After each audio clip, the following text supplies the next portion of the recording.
hmm I just wanted to mention the mirror. Yeah, I spend a lot of time in front of the mirror. 12% said mostly true. Yes.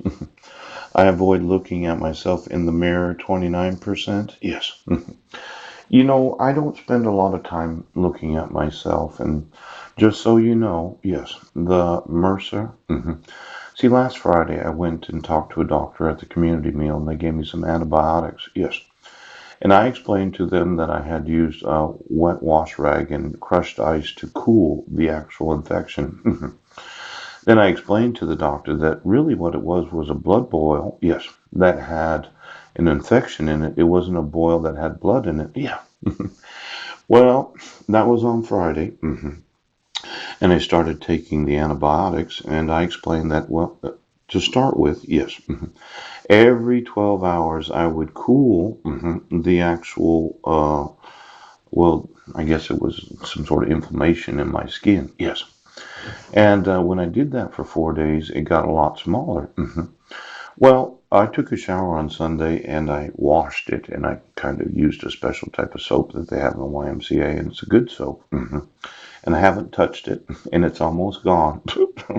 Now, for these viruses or bacteria that you seem to think are antibiotic resistant, yes, before you give the antibiotics right now, this is called a MRSA, or it's a type of infection. Yes, I do not touch it. Yes, because once it scabbed, because it was completely sterilized. Yeah, I didn't put any triple antibiotic ointment on it, even though it was given to me. See, I found out that your triple antibiotic ointment, yes, had softened the scab to the point that it was no longer effective in keeping the blood boil.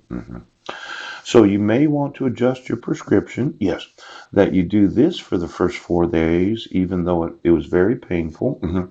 It wasn't that painful taking a shower and washing it with industrial soap. Yes, the germ killing soap that they have at the YMCA. And after that, just take the antibiotics and don't touch it again, and it goes away. Little different than standing in the hot water. Or I think another individual that I had known, he spent all night long in the bathtub trying to pop. Yes, what is really a blood boil that has an infection in it. It might be good if doctors do understand. Just don't touch the scab. Yes. Now I'm sure that it's healing. I don't feel any pain anymore. And I didn't feel a need to continue to use the wet wash rag and the crushed ice. Yes. And when it has a scab on its own, yeah, don't use the triple antibiotic ointment. It weeps by itself. And now, this idea of the mirror, yeah. I wanted a special room that was made out of mirrors. Yes, for women that like to volunteer to give me babies. See, I think it's important to see all the sides of a woman's body. Yes, maybe looking up, I would see your backside.